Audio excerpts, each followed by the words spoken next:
May pagkakaiba nga ba ang MOPA at MOPB? Ang sabi ng ilan, meron daw. Ang sabi naman ng iba, wala. In this video, malalaman natin kung meron nga ba silang pagkakaiba.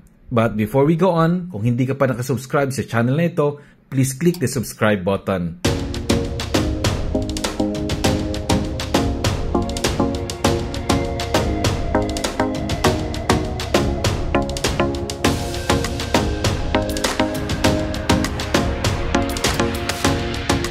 Okay. So, mayroon bang difference ang MOPA at MOPB? Mostly feature sir, parehas, pero based on manual sir, si MOPB ang masusunod or bali kung magpapalit ka ng settings or major settings. Yun lang yung major settings. Yes sir. But in terms of the display, parehas din sir. Almost the same ang lahat sir. Almost the same. Yes, sir. Yeah.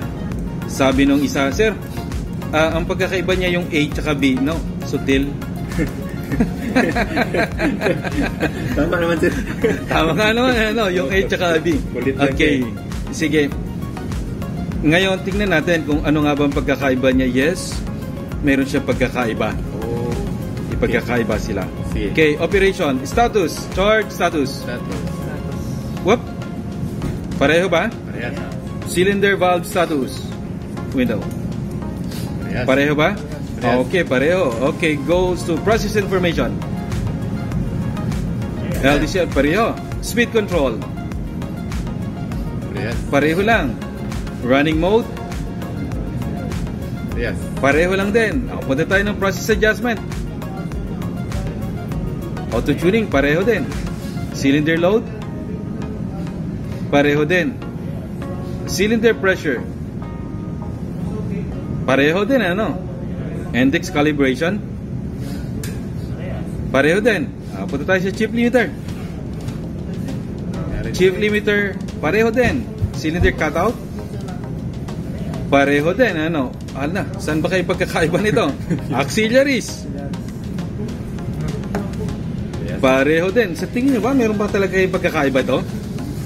Sabi mo sir, meron. Meron. Sabi ko meron. Okay, goes to hydraulic. Pareho din. Scavenge air. Pareho din. Process value. Scavenge air. Process value.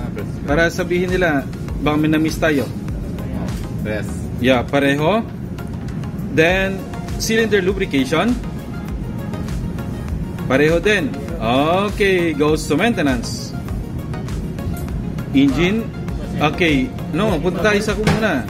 Troubleshooting. Sa invalid channel. Pareho. I/O. I/O. System I/O. I/O sir. Pareho. Network status. Parehas. Function test. Oh. Pareho ba? Iba? Ba't naka-update? Kwan lang to. Hindi sa updating lang yan. Yeah, sa updating lang yan. Yeah, pareho lang yan. Alam ko pareho lang. Okay. Troubleshooting. Troubleshooting. Here we come. Oh, dito pala. Kasi no, daming ano. CU event, PS.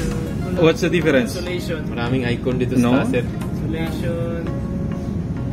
It's CU event. It's CU event, It's PS event. space event. Yun yung nawala. Okay. Oh. So, the only difference between MOPA and MOPB is the events. So, in MOPA, wala siyang events, while the MOPB, it has the HCU and HPS events. So, in HPS events, so, may kita nyo rito, no? You can check yung events natin. CU. Yun sa CCU. Kung gusto mo kunin lang sa exhaust valve position, tanggalin mo lang yan. Okay. Tanggalan ko. Yung isa lang yung... Then, ito lang yung exhaust gas. So, kung gusto mo, yung kan lang, yung plunger position, tanggalin mo yan. That's the plunger position. Pero kung gusto mo lahat, then, just highlight all. Then, makikita mo lahat. So, among these two, yung MOPA at MOPB, only the HCU and HPS events ang pagkakaiba niya. Yun lang pala. Hindi lang yung letra, hindi lang yung A and B. The troubleshooting. under maintenance troubleshooting, you can see the difference. Okay. Yeah. Aside from that, wala na. Okay. Klaro tayo? Klaro Kung sir. siya, ito sir. Parehas din. ECU naman. Sa ECU naman siya sir. Okay. So, yun lang yung pagkakaiba niya. Again, thank you for watching Chiboyet. In this channel, you are not just simply watching, but you are also learning.